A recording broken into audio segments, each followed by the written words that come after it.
Hi guys, I hope you're doing well. This is going to be the last case that we do at limits. There are other things I usually do at limits, but we just ran out of time due to the pandemic and I wasn't looking to rush you guys. So if you continue on in calculus, you'll probably delve a little bit deeper into limits. So before we look at case 3, I want to talk about what we know. So if you look at this function that I have in front of you, f of x equals x minus 3 over x plus 1, this is the graph here. And if you can see right here, there's actually a vertical asymptote right here. And notice what happens at the vertical asymptote. To the left of it, it rises. To the right of it, falls. So whenever we have an asymptote, remember, an asymptote is where the curve will get really close to, but not cross over. It's never going to intersect this line. And it can either go up to positive infinity or it can go down to negative infinity. So those are some options. And if we want to just go a little bit further by looking at this equation, well, one way we could find the vertical asymptote is actually setting the denominator equals 0. This is what we did in the second quarter this year when we actually found x-intercepts, y-intercepts, vertical asymptotes, horizontal asymptotes. One of the features that we had to find in order to sketch was the vertical asymptote. So we set the denominator equals 0. And if I take the denominator and I set it equal to 0, well, we're going to get that same line of x equals negative 1. So algebraically, we get x equals negative 1. Graphically, we look at and we get x equals negative 1. And the whole point of this, what I want you to really take away from this review topic, is that the vertical asymptote occurs when the denominator equals 0. So case 1 was when we plugged in a number and we got a number. Well, you just got the limit. Case 2, when you get 0 over 0, well, that's when you had to factor, cancel, and replug in. Case 3, we still have 0, but now it's only in the denominator. So case 3, when we plug in our x value and the denominator equals 0, so only the bottom, only the denominator equals 0. When this happens, then we know, just from the previous example I showed you, if the denominator equals 0, there's an asymptote there, a vertical asymptote. And if there's a vertical asymptote, you must determine if it's approaching positive or negative infinity. Remember from the previous example, whenever we have an asymptote, it's a line that the curve gets really close to and doesn't cross. Gets really close to and doesn't cross. So we're going to have to determine, is it going to positive infinity or negative infinity? And we're going to see that sometimes, just like in this case, this limit's not going to exist. To the left, it goes to positive infinity. To the right, it goes to negative infinity. If they're not approaching the same direction, the limit does not exist. So we're going to see that, and we'll look at different cases algebraically. So what we're going to have to do is we're going to plug in a number to the left and to the right of x when we're trying to determine if it's going to be positive or negative infinity. So let's look at this example. The first thing we are going to do whenever we're solving limits is what we're going to do is we're going to plug the x value in. So if I plug the x value of 3 into the numerator, 3 plus 5 is 8. And I plug it into the denominator, well, 3 minus 3 is 0, and 0 squared is 0. And now we actually have a number over 0. So now what we have to do is we actually have to figure out, well, we now know it's going to be positive or negative infinity, or does not exist if it doesn't approach the same number. So we have to figure out what's going on to the left side and to the right side. So if I say to the right of 3, we say 3 with a little plus sign. Well, a number to the right of 3 on the number line is x equals 4. If I plug this number into this expression, I'm going to get 4 plus 5 all over 4 minus 3 squared. I don't really care what the number is. All I want to know is what the sign is. So 4 plus 5 is a positive number. 4 minus 3 is 1. 1 squared is also a positive number. And anytime we have positive over positive, that's positive infinity. Well, we have to say, well, what's going on with 3 from the left?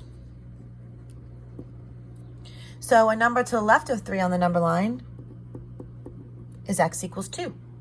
So now we're going to plug x equals 2 into this expression. So we're going to have 2 plus 5, 2 minus 3 squared. Remember, I don't care about the number, I just care about the sign value. 2 plus 5 is a positive number. 2 minus 3 is negative 1, but negative 1 squared is positive. And positive over positive is positive infinity. Now, since, let me use a different color, these both approach positive infinity, the whole answer is positive infinity. Let's look at an example where these actually aren't the same. And I have plenty of examples for you guys to get used to this topic. So here's example 2. First thing we're going to do is we're going to plug in the number 5, and you guys can use your calculator. 5 plus 5 is 10. 5 squared is 25. 25 minus 25 is 0. And we have that case, a number over 0. So now we have to determine, is it going to be positive or negative infinity? So first thing we're going to do is we're going to plug in a number to the right of 5. And it doesn't matter which one you do. You can do the left first. If I say to the right of 5, well, the number to the right of 5 would be 6. And just draw a number line. So I'm going to plug in 6 plus 5, and then 6 squared minus 25. 6 plus 5 is a positive number. 6 squared is 36. 36 minus 25 is a positive number. So the whole thing is positive infinity. Well, now we have to do 5 from the left. So the number to the left of 5 would be 4. Let's plug that in. 4 plus 5. 4 squared minus 25. 4 plus 5 is positive. But now 16 minus 25, well, that's going to be a negative number. And now a positive over a negative is a negative number. And here, well, now when we're evaluating this whole limit, on the right side, it's going to positive infinity. On the left side, it's going to negative infinity. So that means the whole limit does not exist. So you have to do each side limit. And if they're not the same, it does not exist. If they are the same, it's whatever it was, like the previous example. Let's look at another one. Here's example 3. When I plug in 4, 2 times 4 is 8. 8 minus 9, negative 1. 4 squared is 16. 16 minus 16 goes to 0. And here we have, again, a number over 0. So that means positive or negative infinity. So now I'm going to pick a number to the right of 4, which is 5. And we're going to plug 5 here. 2 times 5 minus 9. 5 squared minus 16. 2 times 5 is 10. Minus 9 is a positive number. And you could still use your calculator. Just plug it in and figure out if it's positive or negative. Same thing here. Plug this in your calculator, and you're going to get that the answer is going to be 25 minus 16, which is a positive 9. So it's positive, which means that this is positive infinity, because a positive over a positive is positive infinity. When I do 4 from the left, well, the number to the left of 4 on the number line is 3. So now we're going to do 2 times 3 minus 9 all over 3 squared minus 16. 2 minus 3 is 6. 6 minus 9 is a negative number. 3 squared is 9. 9 minus 16 is a negative number. But be careful. A negative over negative is positive infinity. So when I evaluate this whole limit, these are both going to positive infinity. So the whole limit goes to positive infinity. So let's just recap both of these examples right here. Sorry. For the previous example, since they were not the same, the limit does not exist. For this example, since they are the same, the limit is whatever it is. They're both approaching positive infinity, so the final answer is positive infinity. I have 2 more examples for you.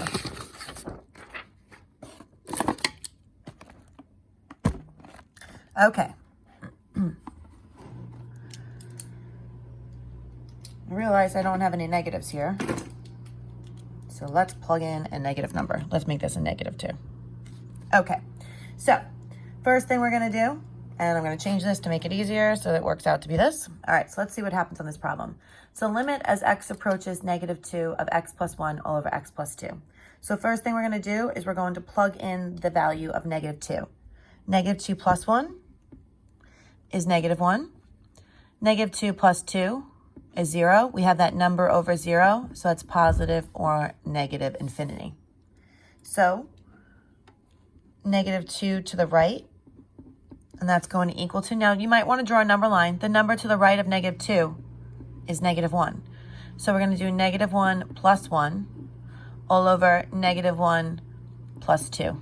And here I have a problem. Negative 1 plus 1 is 0, and I can't determine the value. So what I'm going to do is I'm going to pick the next number. So I'm going to plug in 0. So if the first value does not work, pick the next value to the right. So now I'm going to have 0 plus 1 over 0 plus 2. 0 plus 1 is positive. 0 plus 2 is positive. So this whole thing goes to positive over positive, positive infinity. Let's look at negative 2 from the left.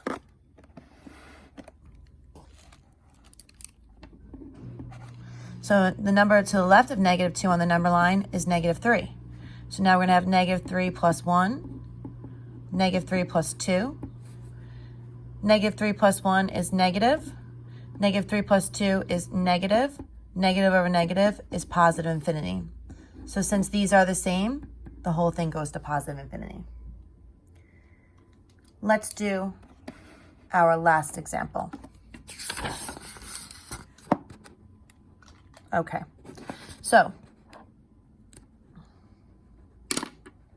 this is supposed to be a 3. So x squared minus 5 all over x minus 3. First thing we're going to do is we're going to plug in our x value. So 3 squared is 9 minus 5. This goes to negative 4, but 3 minus 3 goes to 0. So we have a number over 0, which means positive or negative infinity. Let's do to the right of 3. So to the right of 3 is 4. So if I plug in 4 squared minus 5 all over 4 minus 3.